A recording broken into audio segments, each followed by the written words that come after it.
പാട്രിയാറ്റിലേക്ക് വരുവാണെങ്കിൽ നമുക്ക് തന്നെ പണ്ട് പറഞ്ഞിട്ടുണ്ട്, ആക്ടിങ് ഈസ് ഓൾസോ റിയാക്ടിങ് എന്നുള്ള രീതിയിൽ ഇന്റർവ്യൂവിൽ പറയുന്നതായിട്ട് ശ്രദ്ധിച്ചിട്ടുണ്ട്.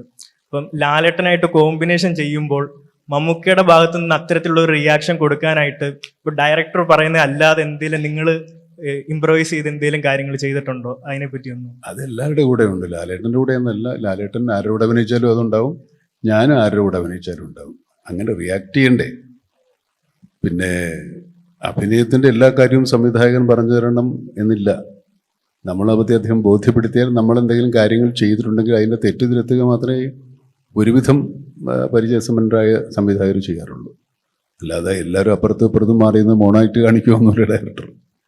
നമ്മളെടുത്ത് നമ്മുടെ സീൻ വായിച്ച് നമ്മൾ പറഞ്ഞ് മനസ്സിലാക്കി അതെങ്ങനെ ചെയ്യും ഒന്നോ രണ്ടോ പ്രാവശ്യം കണ്ട് എന്തെങ്കിലും തെറ്റുകളുണ്ടെങ്കിൽ തിരുത്തി അങ്ങനെ ബോധ്യപ്പെട്ടതിന് ശേഷമേ ഇത് ടേക്കായിട്ട് വരുള്ളൂ.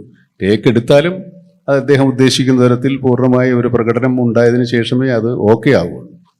അപ്പോൾ അത് നടന്മാരുടെയും സംവിധായകരുടെയും ഒക്കെ ചുമതലകൾ നിർവഹിക്കലാണ്.